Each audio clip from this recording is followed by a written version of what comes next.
Assalamualaikum warahmatullahi wabarakatuh. Alhamdulillah alamin wassalatu wassalamu ala asyrafil anbiya wal mursalin sayyidina Muhammad wa ala alihi washabbihi ajma'in. Rabbi shrah li sadri wa yassir li amri wahlul 'uqdatam min lisani yafqahu qawli amma ba'd. Kita sama balik kitab kita ni, kitab Fiqh Sunnah Imam Syafi'i. Sebenarnya kitab asal bahasa Arabnya At-Tadhhib fi Adillatin wa Taqrib. Tahqiq pada kitab Matan Qadiyah wa Taqrib Syekh Qadi Abu Syuja'. Jadi kita ni nak, kalau boleh nak habis mana kitab kita ni, kita bab yang terakhir, itu bab yang ke-16. Hukum memerdekakan hamba abdi, hamba sahaya. Kita baca straight lah. Sebab hamba zaman sekarang ni tak ada dah. Kalau pergi petang Nabi dia akan kembalinya hukum hamba abdi ni. Seluruh dunia telah membatalkan sistem hamba abdi. Sebenarnya sistem hamba abdi jauh lebih baik daripada sistem penjara lah. Cuma sekarang ni tak tahu lah payah juga. Semua kenderaan mudah pun zaman dulu nak lari pun payah kan. Jadi sistem hamba tu sesuai lah. Sekarang ni tak tahulah.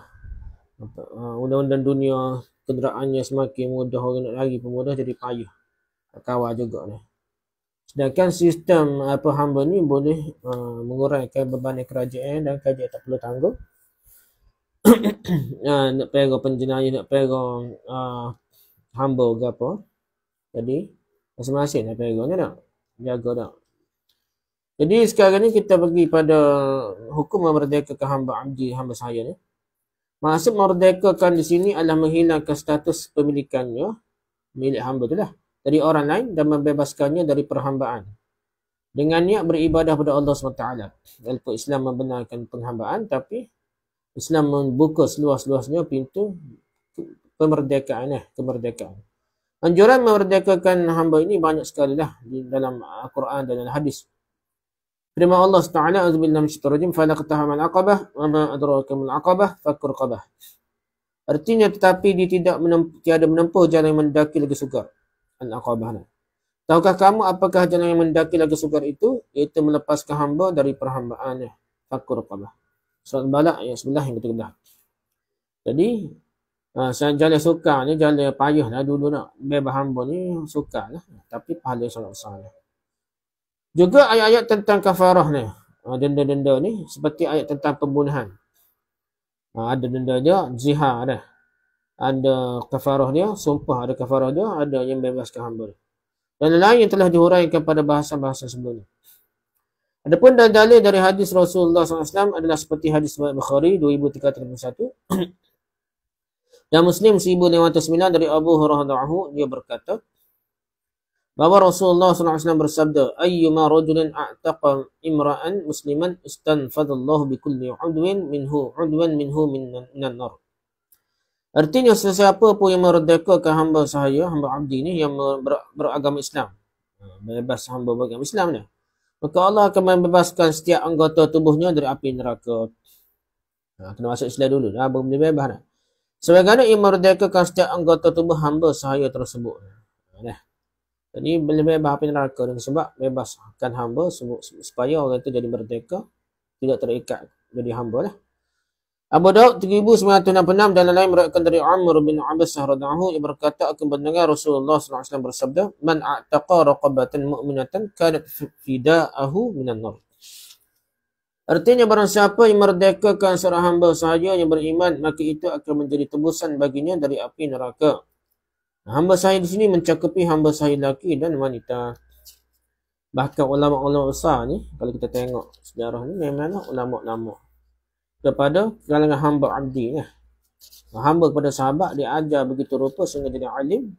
Masuk Islam dan masuk jadi alim, dan dibebaskan daripada hamba. Rasulullah SAW juga memerintahkan untuk merdekakan hamba sahaya bertepatan dengan beberapa waktu tertentu. Imam Bukhari 2383 meriwayatkan dari Asma binti Abu Bakar radhiyallahu anha, ia berkata bahawa Rasulullah SAW memerintahkan untuk memerdekakan hamba sahaya saat terjadi gerhana matahari. Masa terjadi gerhana matahari itu wajib merdekakan hamba. Memerdekakan hamba sahaya sah dilakukan oleh setiap orang yang boleh menggunakan hartanya secara mutlak. Iaitu setiap orang yang balik, yang berakal, budak besar lah, balik, berakal, dan tidak sedang dilarang dalam memakai hartanya. Kerana tidak boleh menggunakan wang dengan baik atau kerana bankrupt. Kalau bankrupt tak boleh urus lah. Tak boleh bayar hamba ke apa lah. Sebab merdekakan hamba ni adalah sebuah bentuk pemberian dan pemberian itu tidak sah dilakukan kecuali oleh orang yang memenuhi kriteria ini. Maksudnya berhak memegang wang, berakal dan dia boleh guna wang dia lah. Termasuklah pengabdi, hamba abdi ni dia boleh bebas hamba lah. Dia ada hak milik lah. Kalau dia jadi bankrupt, hamba-hamba dia boleh kepada kata pihak yang tu lah, berhutang dia. Merdekakan hamba sahaya sah dikerjakan dengan ucapan yang jelas atau dengan kata-kata kinayah yang disertai ini. Tak jelas pun maksud dia, maksud bebas hamba jadi juga lah.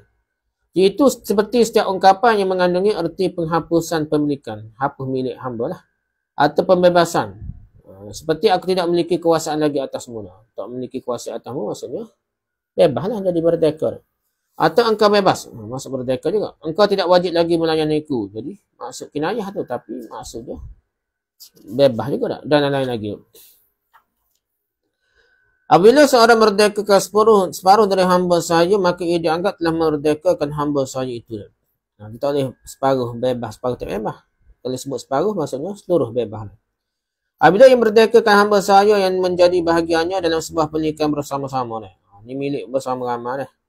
Dan ia termasuk orang kaya, maka ia dianggap telah merdekakan seluruhnya dan ia wajib menggantikan bahagian pemilik lain. Jadi, contohnya harga 10,000 dah hamba tu atau 100,000. Jadi, kita boleh bayar ke orang lain lah tak? Yang ambil, dia merdekakan, dia boleh merdeka walaupun milik bersamanya.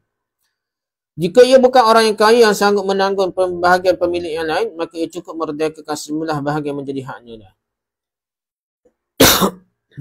Sementara hamba sahaya yang lain diberi kesempatan bekerja untuk menebus diri mereka masing-masing pada pemilik lain agar semua boleh menjadi orang yang merdeka. Jadi, contohnya harga hamba tu 30,000. Dia 3 orang milik bersama. Jadi, 10,000 orang ni lepas dah hamba. Dia kata merdeka. Ada 10 separuh, 1/3. 2/3 lagi orang lain. Kena bayar ke orang lain. Imam Bukhari Imam Bukhari 2386 dan Imam Muslim 1501 dan lain meriwayatkan dari Ibnu Umar radhiyallahu anhu. Ia berkata bahawa Rasulullah SAW bersabda, barang siapa yang merdekakan hamba sahaya yang menjadi bahagiannya dalam sebuah pemilikan bersama dan ia mempunyai harta yang boleh menebus keseluruhan hamba sahaya lain. Dia ada harta yang kaya, maka seluruh hamba sahaya harus diperlakukan sama dan dia wajib membayar sisa harga yang lain kepada pemilik yang lain. Dia kaya. Nak bebas hamba 30,000. 10,000 dia boleh bayar, 20,000 lagi bayar juga pada 2 orang kongsi dia. Sehingga semuanya menjadi merdeka. Jika ia tidak mampu, maka ia hanya wajib merdekakan sejumlah bahagiannya sahaja. 10,000 dia bebas. 20,000 lagi kena ambil tuan lain lah. Dalam hadis lain, Bukhari 236 dan Imam Muslim 1503 dan lain meriwayatkan dari Abu Hurairah radhiyallahu anhu.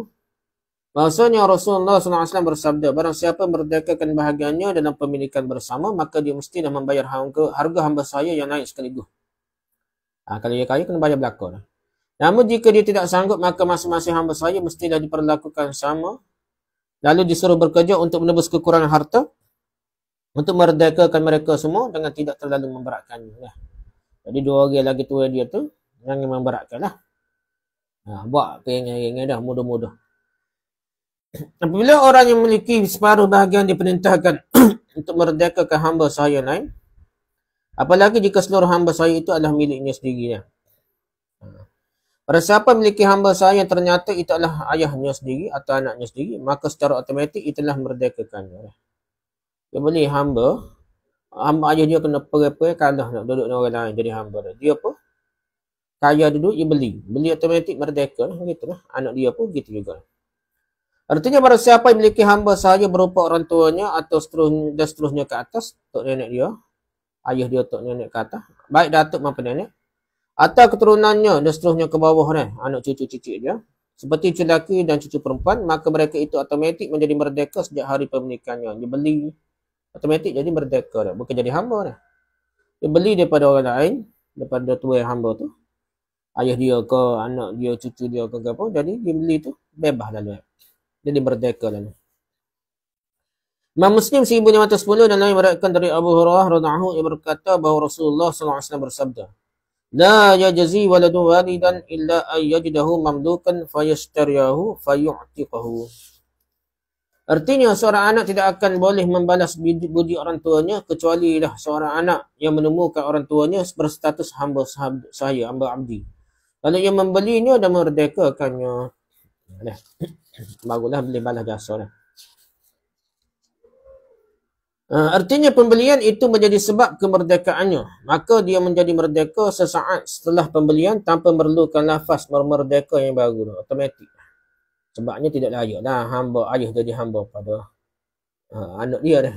Ataupun anak jadi hamba pada ayah dia, tak logik dia. Semua sebab kepemilikan yang lain seperti pemberian, warisan dan lain sama hukumnya dengan pembelian dalam masalah ini. Gitulah. Kalau beli automatik lah gitu dah.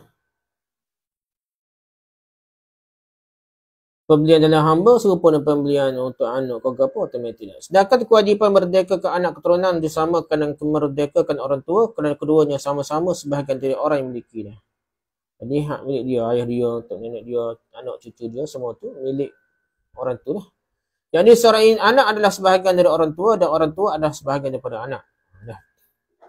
Sebab itu ayah bunuh anak, anak bunuh ayah ni tidak kena hukum bunuh dah. Dia kena hukum lain lah. Okey, pertama hak walak pewalian. Hak walak diperolehi oleh orang yang merdekakan tepat setelah memerdekakan seorang hamba sahaya. Orang yang merdekakan tidak boleh menggugurkan hak walak dan tidak boleh mengabaikannya. Walak secara bahasa berasal dari kata al-muwalah yang bererti pertolongan dan bantuan. Sedangkan maksudnya di sini dari perbahasan ini adalah hak memperolehi harta warisan apabila tidak ada asabah dari nasab hamba sahaya yang merdekakannya. Jadi hak boleh harta saka lah, harta warisan. Masa hamba sahaya dia mati tak boleh ke tuai dia lagi tu lah. Imam Bukhari 303 dan Muslim 1504 meriwayatkan dari Aisyah radhiyallahu anha bahwasanya Rasulullah SAW bersabda innamal wala'u liman a'taqa. Artinya sungguhnya hak walak adalah bagi orang yang merdekakannya. Nah.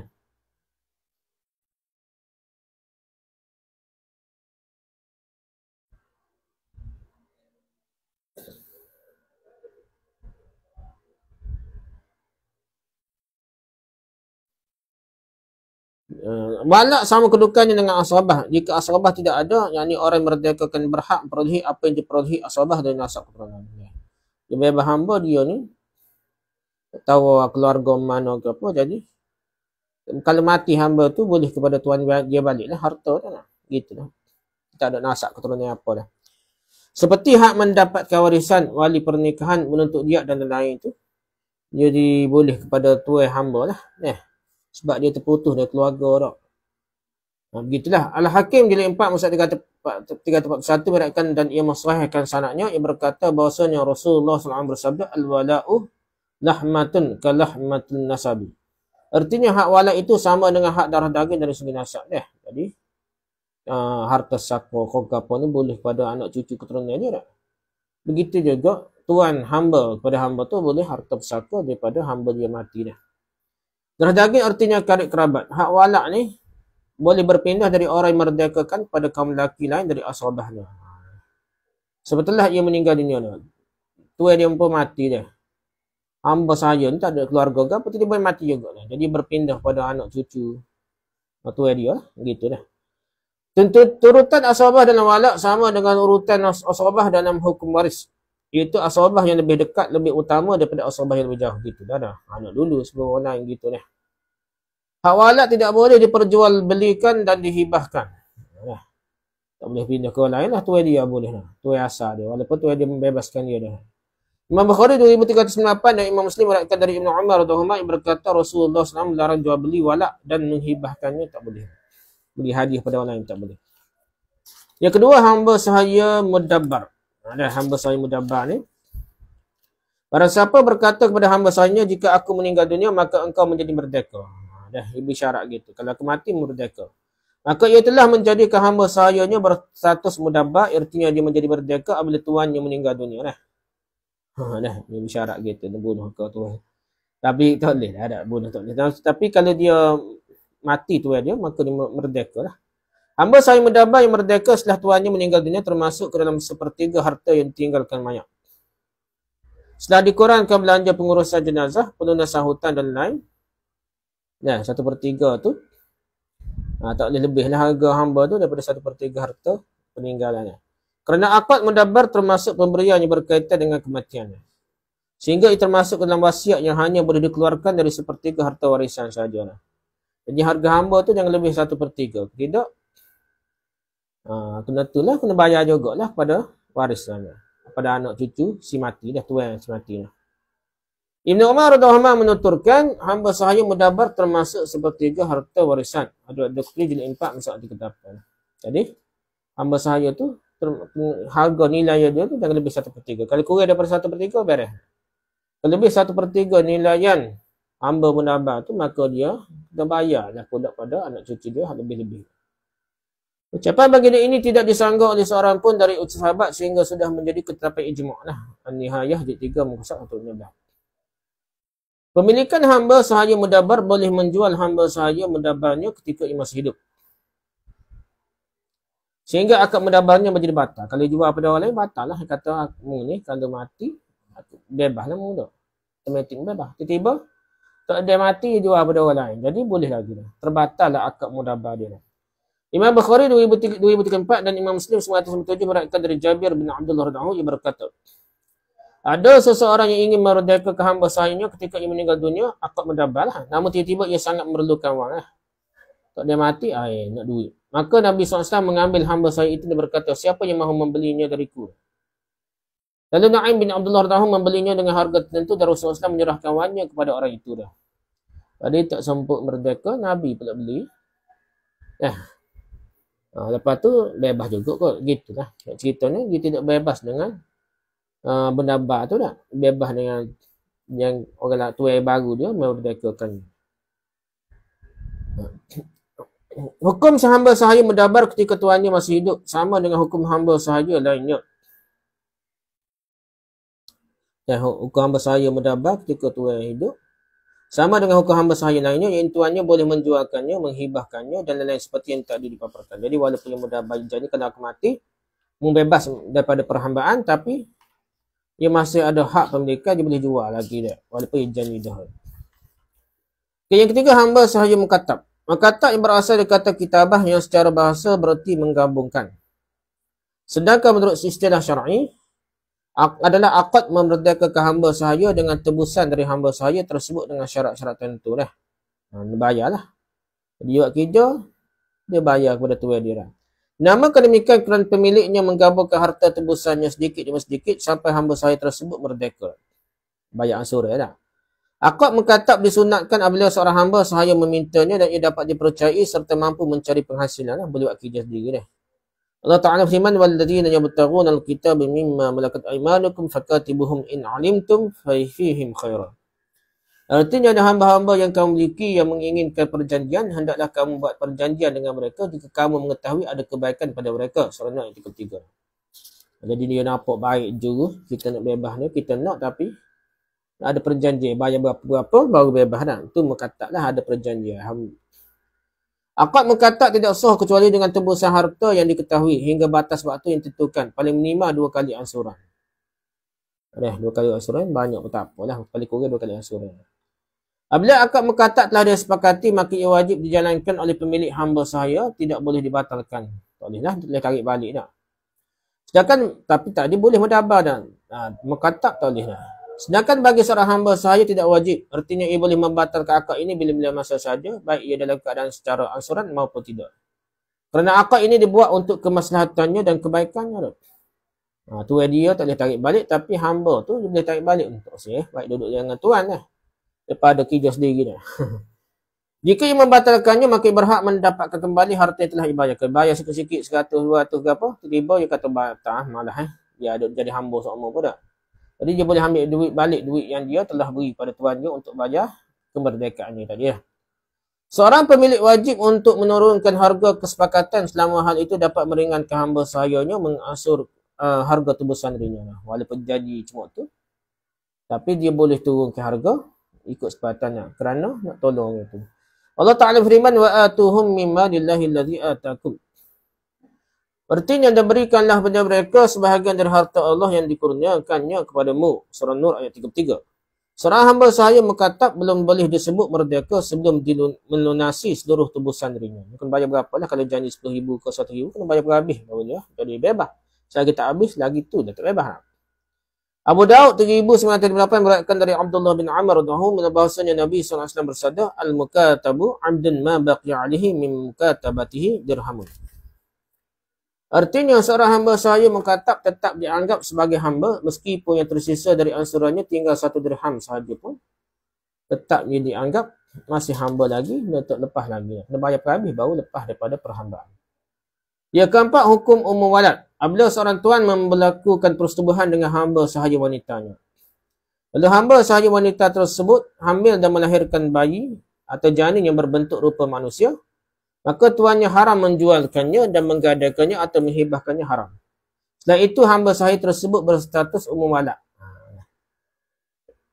Hamba sahaya wanita yang melahirkan anak tuan dia dipanggil umum walad. Tadinya ada hadis riwayat Daruqutni jilid 4 muka surat 344 dan Baihaqi jilid 10 muka surat 348. Dan mereka menyatakan hadis ini mauquf dari Umar radhiyallahu anhu, bukan kata-kata Nabi tapi kata-kata Umar, yang berkata umum walad tidak boleh dijual, dihibahkan dan diwariskan. Tak boleh dah.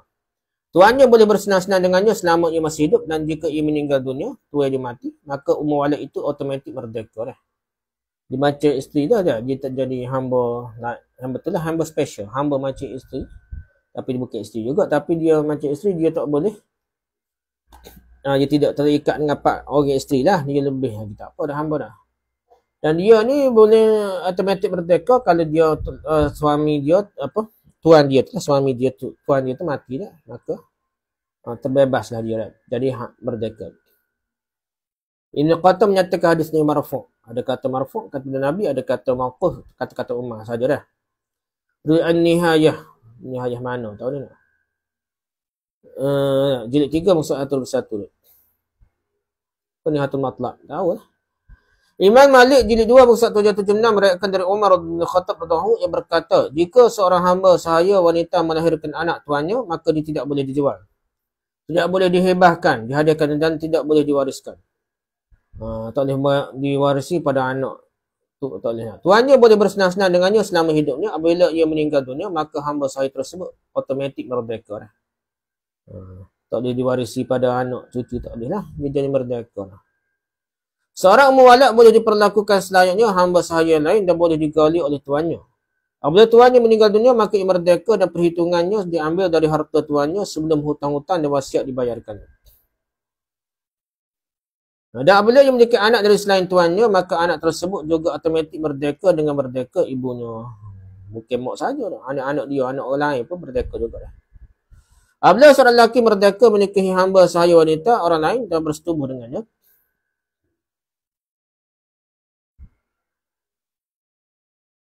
maka anak hasil hubungan mereka menjadi milik tuannya kerana ibunya hamba sahaya.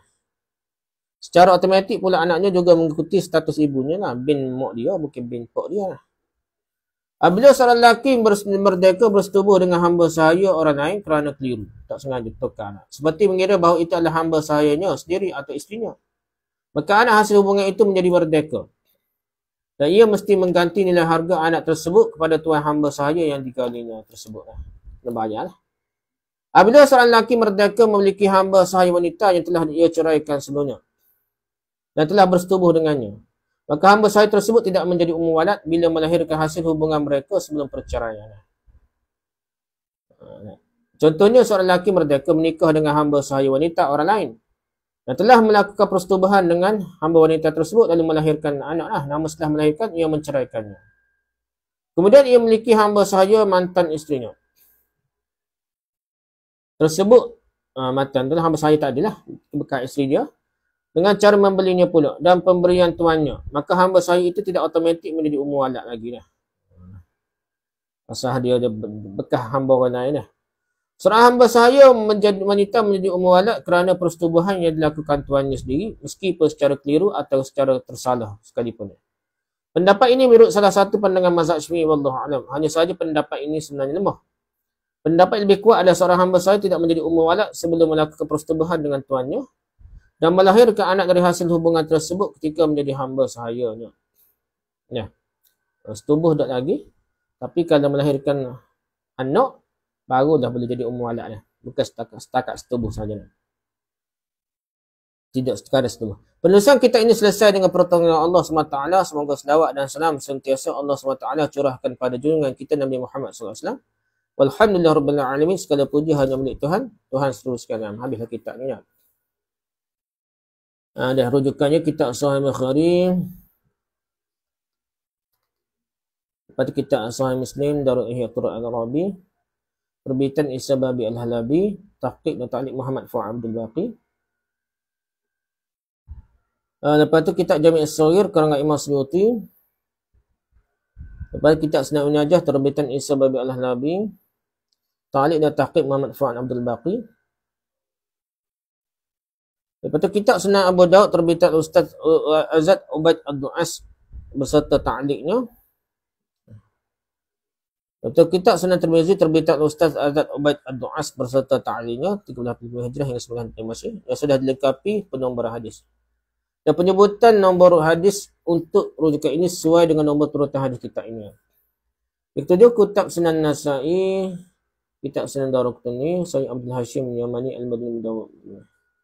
Kitab Sunan Al-Kubra karangan Imam Bahaqi, kitab Syarah Sahih Muslim Imam Nawawi, kitab Kashful Khafa, kitab Al-Mustadrak Al-Sahin Imam Hakim, kitab Al-Musnad Imam Ahmad, kitab Mawaridul Zam'an ila Zawad Ibn Hibban karangan Hafiz Al-Hasani, kitab Muwatta karangan Imam Malik, Terbitan Isa Babi Al-Halabi, Ta'liq Muhammad Fuad Abdul Baqi, kitab Nailul Awtar karangan Imam Syauqani, Terbitan Mustafa Al-Babi Al-Halabi, kitabnya ilmu karangan Imam Syafi'i, cetakan kitab Syu'ab Qahirah, syarah-syarah kitab Mata Wajah wa Taqrib yang lain seperti Al-Iqna' fi Hali Al-Fas Abi Syuja', karya Khatib Syarbini, kitab Iqna' dah. Terbitan Al-Matba'ah Al-Mirah Asy-Syarafiyah Qahirah tahun 13 Hijrah. Jadi dia nak buat tahqiq pun dia rujuk kitab besar syarah pada kitab Mata Wajah wa Taqrib inilah. Yang kedua rujukan Kifayatul Akhyar karya Syekh Taqiyuddin Al-Husaini Ad-Dimashqi, Terbitan Isa Al-Babi Al-Halabi. An-Nihayah karya Alamah Abdul Fadl Waliyuddin Al-Basir dengan tahqiq sekumpulan Ustaz Azhar dengan editor Muhammad Muhyiddin Abdul Hamid. Terbitan Maktabah At-Tijariyah Al-Kubra Mesir. Jadi Nihayah ni nama kitab dia. Kita baca baru tepat dah Nihayah ni. Ni kitab dia benar dah. Jadi Alamah Abdul Fadl Waliyuddin Al-Basir. Dah tu nama perkara dia. Ni syarah kepada matan Taqrib Abi Syuja' jugalah. Yang keempatnya Al-Majmu' karya Imam Nawawi, cetakan Zakaria Ali Yusuf. Majmu' Syarh Mazhab. Majmu' ni syarah Asy-Syirazi. Mughni Muhtaj ni syarah Minhajut Talib karya Khatib Syarbini, syarah Al-Minhaj karangan Imam Nawawi lah. Mughni Muhtaj ni syarah Minhajut Talibin Imam Nawawi. Gitulah. Okay, habislah kitab ni nya sekali dengar mata kaki. Jadi fiqh sunnah, kitab fiqh sunnah ini adalah sebuah kitab fiqh yang sepatutnya dimiliki dan dibaca oleh setiap individu muslim dalam mendalami pengetahuan fardu ain dan fardu kifayah. Perbahasan dan kandungannya yang lengkap dan mantap merangkumi hampir kesemua aspek amalan dalam kehidupan seharian seperti solat, puasa, zakat, haji, faraid, hukum-hukum jinayat dan muamalat serta banyak lagi dah. Diperkuatkan lagi dengan ada nas-nas serta dalil daripada Al-Quran dan Sunnah. Nama kitab fiqh sunnah Imam Syafi'i ini sebab nak bantas tu orang dia anggap mazhab Syafi'i tak ada dalil dah. Tidak betul. Sunnah juga dalil. Ijtihad berdasarkan Al-Quran hadis juga. Jadi ia sangat berguna bagi setiap individu muslim lah sebab ada dalil Al-Quran hadis. Ia juga dapat menambahkan lagi pengetahuan dan pemahaman yang wajib diketahui dalam membimbing tata cara hidup yang berlandaskan perintah dan larangan Allah SWT. Jadi ada Al-Quran hadis ni kemah. Kita rasa kemah dan kita faham dengan baik. Kalau beri nas kitab ulama kata saja, kadang-kadang kita salah faham lagi dah. Kita ini dapat menyuburkan budaya membaca dan keilmuan di kalangan masyarakat masa kini yang agak kurang gemar membaca dan menambah ilmu. Sebaliknya mereka kini lebih cenderung ke arah budaya hiburan. Mereka kan pergaulan bebas, meremehkan perintah larangan Allah SWT seperti solat, puasa, zakat dan sebagainya. Baca kitab kecil ni pun berapa orang boleh habis. Kita saja pun baru habis baca kitab ni. Baru habis ya. Semoga kita ini dapat memberikan manfaat buat para pembaca dengan menjadi pembimbing dalam segenap aspek dalam kehidupan seharian yang berlandaskan nas dan dalil yang sahih daripada Al-Quran dan Sunnah. Bukannya berdasarkan amalan-amalan bid'ah yang menyebabkan amal ibadah kita tidak terima oleh Allah SWT. Bukan reka-reka, mesti ada dalil. Kalau kita tak faham, tak ada dalil, tak belajar lagi dalil, belajarlah dalil sikit supaya kita kemah, kita pegang amalan kita. Selain itu juga dengan ilmu yang kita perolehi berkenaan ibadah kini, kita dapat kongsikan bersama ahli keluarga kita dan sahabat-sahabat kita. Wallahu a'lam. Apabila kita ini subhanakallahumma hamdika subhanakallahumma asyhadu an la ilaha illa anta astaghfiruka wa atubu ilaik. Assalamualaikum warahmatullahi wabarakatuh.